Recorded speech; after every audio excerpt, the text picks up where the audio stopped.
देश में कोरोना संक्रमण के मामले एक दिन में 43,000 के आसपास रिकॉर्ड किए गए। मरने वालों का आंकड़ा 900 के आसपास में रहा। इसी बीच कोरोना के खिलाफ रिकवरी रेट 97.18% ही रहा, जिसका मतलब यह है कि अगर 100 लोग कोरोना से संक्रमित हो रहे हैं तो उनमें से 97 से 98 लोग कोरोना से जल्द रिकवर भी कर रहे हैं।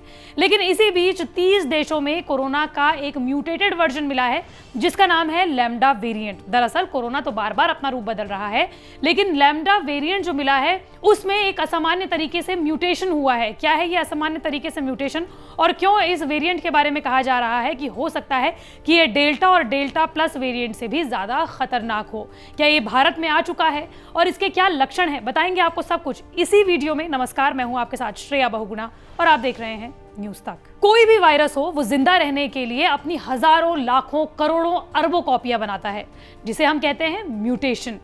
पिछले 1 साल से कोरोना में भी अलग अलग म्यूटेशन हुए हैं, जिसे कि हम अल्फा, बीटा, गामा, डेल्टा और अब लैम्डा वेरिएंट के नाम से जान रहे हैं, जो कि अलग अलग देशों में इसके अलग अलग रूप मिले हैं। डेल्टा वेरिएंट के बारे में तो आपने सुना ही होगा। डेल्टा वेरिएंट जिसने देश में दूसरी लहर में खूब तबाही मचाई थी। डेल्टा वेरिएंट ने देश में एक और रूप अख्तियार किया था, जिसे कि हम डेल्टा प्लस वेरिएंट नाम से जानते हैं। अब लातिन अमेरिकी देश पेरू में एक और कोरोना का वेरिएंट मिला है, जो कि कोरोना के म्यूटेट होने के बाद मिला है।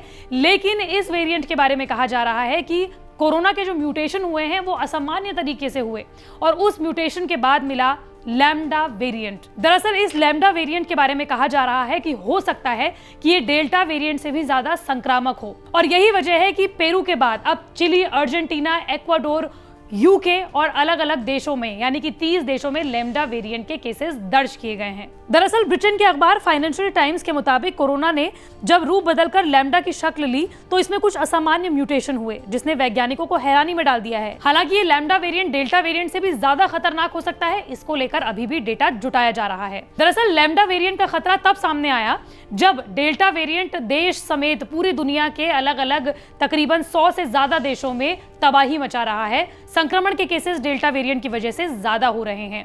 यहां तक कि दुनिया की सबसे विश्वसनीय वैक्सीन फाइजर के बारे में भी ये कहा जा रहा है कि ये डेल्टा वेरिएंट पर सिर्फ 64% ही प्रभावशाली होगी।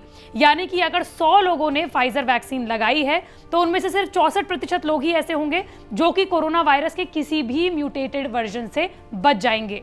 दरअसल इजराइल की न्यूज एजेंसी का यह कहना है कि जब तक डेल्टा या फिर लैम्डा जैसे वेरिएंट नहीं सामने आए थे, तब तक इजराइल में कोरोना के खिलाफ जितनी भी वैक्सीन बनी थी और खास तौर पर फाइजर वैक्सीन, उसकी प्रभावशीलता तकरीबन 94% थी। लेकिन जैसे ही डेल्टा वेरिएंट के अलावा लैम्डा वेरिएंट ने देश में दस्तक दी, उसके बाद धीरे धीरे वैक्सीन की प्रभावशीलता कम होने लगी। हालांकि विशेषज्ञों का यह कहना है कि वैक्सीन अगर आप लगाते हैं तो किसी भी म्यूटेशन से आपको जान का खतरा नहीं होगा। ब्रिटेन के अखबार फाइनेंशियल टाइम्स की रिपोर्ट के मुताबिक कोरोना के लैम्डा वेरिएंट में असामान्य म्यूटेशन देखा गया। इस वेरिएंट को शुरू में C37 नाम दिया गया। ब्रिटेन में भी इस वेरिएंट के 6 मामले सामने आ चुके हैं। दरअसल पेरू के मोलेक्युलर बायोलॉजी के प्रोफेसर्स का ये कहना है कि इस म्यूटेटेड वर्जन के बारे में दिसंबर में ही पेरू में पता चल गया था, लेकिन उस वक्त 200 नमूने इकट्ठा करने पर सिर्फ 1 नमूना लैम्डा वेरिएंट का आता था। लेकिन दिसंबर के बाद जब मार्च में एक बार फिर से लैम्डा वेरिएंट पर स्टडी की गई तो पाया गया कि पूरे पेरू में जितने भी संक्रमण के मामले हैं उनमें से 50% लैम्डा वेरिएंट के ही मामले हैं। और उसके बाद धीरे धीरे मई जून में जब पेरू में मृत्यु दर बढ़ने लगी तो उस वक्त पाया गया कि लैम्डा वेरिएंट के पूरे देश भर में 84% से ज्यादा केसेस हैं। लेकिन सिर्फ पेरू ही नहीं बल्कि लातिन अमेरिकी जितने भी देश हैं, चाहे वो चिली हो, इक्वाडोर हो, अर्जेंटीना हो या फिर बाकी अलग अलग देश, यानी कि 30 देश ऐसे हैं जहां पर लैम्डा वेरिएंट के अलग अलग केसेस दर्ज किए गए हैं। इसके बारे में कहा जा रहा है कि हो सकता है कि ये डेल्टा और डेल्टा प्लस वेरिएंट से ज्यादा संक्रामक हो। और कुछ वैज्ञानिकों का कहना है कि जिस तरीके से पेरू में अचानक से लैम्डा वेरिएंट के केसेस बढ़ने के बाद मृत्यु दर में इजाफा हो रहा है, हो सकता है कि ये वैक्सीन की प्रभावशीलता पर असर डाले। हालांकि अभी भी विशेषज्ञ इस बात से सहमत नहीं है कि ये वेरिएंट दूसरे वेरिएंट की तुलना में ज्यादा आक्रामक हो। उन्होंने कहा है कि इस वेरिएंट को तेजी से प्रसार पर शोध किया जाना है। भारत में अभी लैम्डा वेरिएंट के प्रसार का कोई साक्ष्य नहीं है। भारत में अभी डेल्टा वेरिएंट सबसे प्रभावी कोरोना वेरिएंट है। दरअसल ब्रिटेन में लैम्डा वेरिएंट के 6 मामले अभी तक सामने आ चुके हैं। ये 6 के 6 मामले बाहर विदेशों से आए हुए लोगों में पाए गए हैं और अब इस वेरिएंट को वेरिएंट ऑफ इन्वेस्टिगेशन में शामिल कर दिया गया है, यानी कि इस वेरिएंट पर अभी ज्यादा से ज्यादा जांच की जा रही है। हालांकि लातिन अमेरिकी देश काफी गरीब है और यहाँ पर जेनेटिक सीक्वेंसिंग वायरसेस की बहुत कम हो रही है और यही वजह है कि वैज्ञानिकों को डर है कि कहीं ऐसा ना हो कि लैम्डा वेरिएंट एक खतरनाक वेरिएंट हो, लेकिन इस पर अभी तक स्टडी नहीं की गई हो और इसकी वजह से ऐसा ना हो कि आगे आने वाले समय में लैम्डा वेरिएंट की वजह से पूरी दुनिया में दिक्कतें सामने आ जाएं। दरअसल किसी भी वायरस का जेनेटिक सीक्वेंसिंग इसलिए जरूरी है ताकि वैक्सीन किस तरीके से बनाया जाए, इसका उपचार किस तरीके से किया जाए और किसी भी देश में इस वेरिएंट को रोकने के किस तरीके से उपाय होने चाहिए, इसकी स्टडी करने में मदद मिलती है। लेकिन लैम्डा वेरिएंट जो कि दिसंबर में ही पेरू में आ गया था, उस वक्त इसके बारे में स्टडी नहीं की गई और यही वजह है कि अब ये दुनिया में नया सरदर्द बनने वाला है। हालांकि कई एक्सपर्ट्स ऐसे हैं जिनका ये कहना है कि अगर आपके देश में, आपके रीजन में, आपके शहर में, आपके गांव में या फिर आपके राज्य में अगर कोई ऐसा म्यूटेशन अभी तक नहीं आया है, इसलिए तब तक आपको फिक्र करने की जरूरत नहीं है।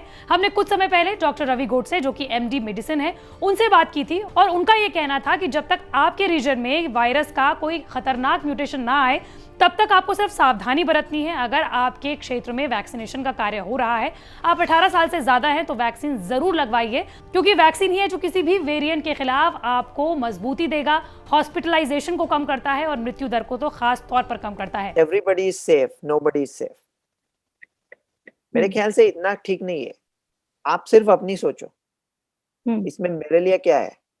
आप वैक्सीन ले लो, आप अपने परिवार को वैक्सीन दे दो, अपने लिए खत्म कर दो। जब आप जैसे हजारों लोग हो जाएंगे, दुनिया के लिए खत्म हो जाएगा। अभी कहाँ थे 2020 में, कहाँ अल्फा बीटा गामा डेल्टा कहाँ था? कुछ नहीं था। लेकिन जो लोगों को कोविड हुआ था वो अभी बच गए ना। दूसरी तो सीरियस डिसीज नहीं हुआ।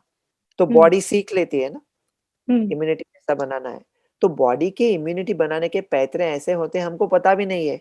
कितने लोग सेशल्स को अनमार्क्ड मैप पे बता सकते हैं कि सेशल्स कहाँ पे है?